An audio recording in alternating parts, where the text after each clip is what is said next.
السلام علیکم ورحمۃ اللہ وبرکاتہ نحمده ونصلی علی رسولہ الکریم اما بعد۔ سورہ بقرہ کی آیت نمبر 142 دوسرا سپارے کا آغاز۔ اعوذ باللہ من الشیطان الرجیم، بسم اللہ الرحمن الرحیم۔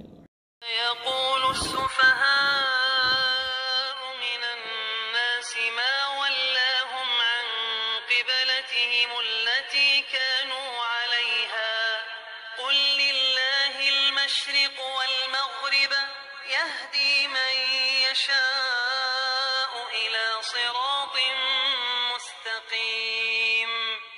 عن قریب نادان لوگ کہیں گے کہ جس قبلے پر یہ تھے اس سے انہیں کس چیز نے ہٹایا؟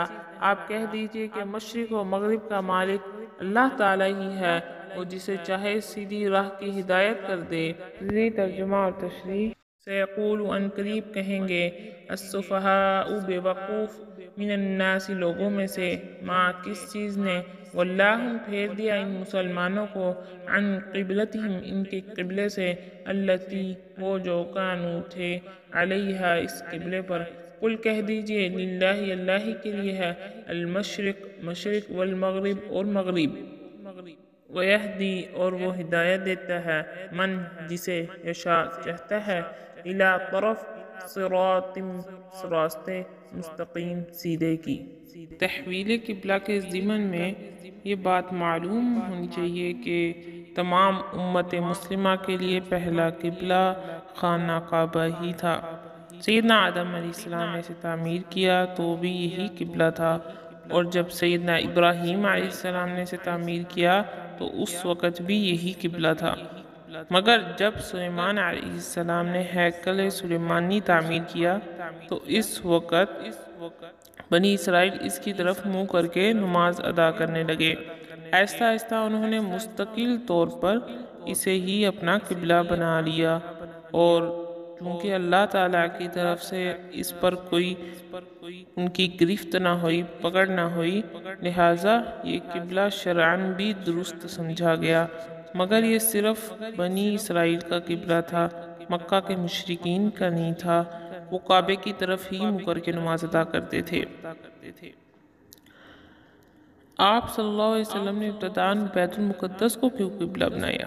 چونکہ مشرکین مکہ کے بجائے رسول اللہ صلی اللہ علیہ وسلم اہل کتاب کو بہتر سمجھتے تھے، اس لیے نبی اکرم صلی اللہ علیہ وسلم نے کعبہ کی بجائے بیت المقدس کی طرف رخ کرنا مناسب سمجھا، تاکہ مشرکین مکہ کے قبلے سے امتیاز ہو سکے، فرق ہو سکے، اور آپ صلی اللہ علیہ وسلم کو کہ اس عمل کو بھی اللہ تعالیٰ نے اپنی ہی طرف منسوب کیا، جیسا کہ اللہ تعالیٰ نے فرمایا وَمَا جَعَلْنَا الْقِبْلَةَ الَّتِي كُنْتَ عَلَيْهَا، کہ اور نہیں بنایا تھا ہم نے اس قبلے کو جس کی طرف آپ نماز پڑھتے تھے، یعنی اللہ تعالیٰ نے اس قبلے کو کہا کہ ہم نے بنایا آپ کے لیے قبلہ، ٹھیک ہے۔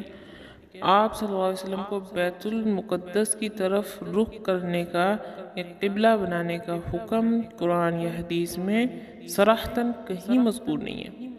ممکن ہے کہ وحی خفی کے ذریعے اللہ تعالیٰ نے آپ صلی اللہ علیہ وسلم کو ایسا حکم دیا۔ یہ بھی ہو سکتا ہے کہ نبی صلی اللہ علیہ وسلم نے اپنی بصیرت سے ہی بیت المقدس قبلہ بنانے کا طرز عمل اختیار کیا ہو، اور اللہ تعالیٰ کی طرف سے اس پر اقرار خاموشی ہو، تو بھی وہی تقریری کا حکم رکھتا ہے۔ بہرحال بیت المقدس کی طرف مسلمانوں کے رخ کر کے نماز ادا کرنے کو بھی اللہ تعالیٰ نے اپنا حکم قرار دیا ہے۔ دوسری قابل ذکر بات یہ ہے کہ کسی قوم کے قبلے کو تسلیم کر لینا فی الحقیقت اس قوم کی قیادت اور امامت کو تسلیم کرنے کے مترادف ہوتا ہے، لہٰذا رسول اللہ صلی اللہ علیہ وسلم نے جو ابتدائی دور میں بیت المقدس کو قبلہ بنایا تو اس کی ایک وجہ تو بوجہ شرک مشرکین مکہ کی مخالفت تھی، دوسرے اس میں مسلمانوں کا امتحان بھی مقصود تھا، جیسا کہ اللہ تعالیٰ نے فرمایا ہے لِنَعْلَمَ مَن يَتَّبِعُ الرَّسُولَ، اور وہ امتحان اس طرح تھا کہ ہر قوم کو اپنے شاعر سے انتہائی عقیدت ہوتی ہے، اور مکہ میں اسلام لانے والے چونکہ مشرکین مکہ میں سے ہی تھے، اس لیے فی الواقع ان کا اس بات میں بھی امتحان تھا کہ وہ اسلام لانے کے بعد کتنی فراخ دلی سے اپنے آبائی قبلہ کعبہ کو چھوڑ کر بیت المقدس کو اپنا قبلہ بناتے ہیں۔ مدینہ میں آ کر آپ صلی اللہ علیہ وسلم کو کعبہ کو قبلہ بنانے کی آرزو کیوں پیدا ہوئی؟ ہجرت کے بعد جب آپ مدینہ پہنچے تو اب صورتحال بالکل مختلف تھی۔ مسلمانوں کی ایک آزاد چھوٹی سی ریاست وجود میں آ چکی تھی، اور اب کہ بیت المقدس کو قبلہ بنائے رکھنا ذہنی طور پر یہود کی امامت کو تسلیم کرنے کے مترادف تھا۔ لہٰذا اب آپ یہ چاہتے تھے کہ حقیقی قبلہ اول یعنی خانہ کعبہ ہی مستقل طور پر مسلمانوں کا قبلہ قرار پائے، اور مدینہ میں رسول اللہ صلی اللہ علیہ وسلم نے 16 یا 17 ماہ تک بیت المقدس کی طرف رخ کر کے نماز پڑھی، اور لوگوں نے بھی آپ کے ساتھ اسی طرف رخ کر کے نماز پڑھی۔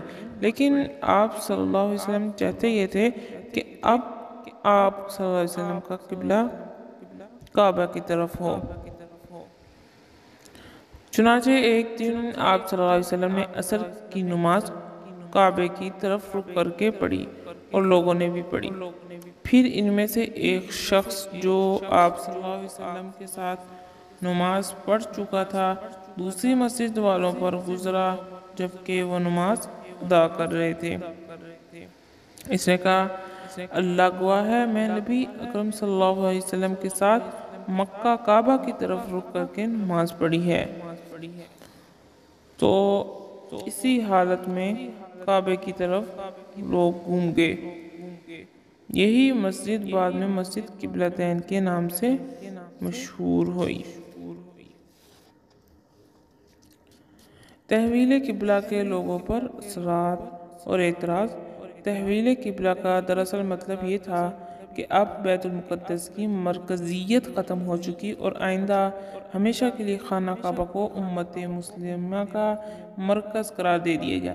اب اس تحویل قبلہ کا یہود پر منفی اثر ہونا ایک لازمی امر تھا۔ چنانچہ یہی برا بن عازم کہتے ہیں کہ جن نادانوں تنگ نظر لوگوں نے اعتراض کیا تھا کہ مسلمانوں کو ان کے پہلے قبلے سے کس چیز نے پھیر دیا ہے، یہ یہودی لوگ تھے۔ چنانچہ یہود نے اس واقعے کو بھی ایک بنیاد بنا کر ضعیف الاعتقاد اور کم فہم مسلمانوں کے دلوں میں شکوک و شبہات پیدا کرنا شروع کر دیے۔ ان یہود کے اعتراض کا جواب اللہ تعالیٰ نے نہایت خوبصورتی سے دیا۔ اللہ تعالیٰ نے نبی صلی اللہ علیہ وسلم سے کہا کہ ان سے کہہ دو کہ مشرق بھی اللہ کے لیے ہے اور مغرب بھی۔ اور اس نے بیت المقدس کو قبلہ بنانے کا حکم دیا تو ہم نے اس کو تسلیم کر لیا، اور اب کعبے کو قبلہ بنایا تو بھی ہم نے تسلیم کر لیا، اور اللہ کا حکم تسلیم کر لینا ہی سیدھی راہ ہے، اور یہ راہ وہ جسے چاہے دکھا دے۔ السلام علیکم ورحمۃ اللہ وبرکاتہ۔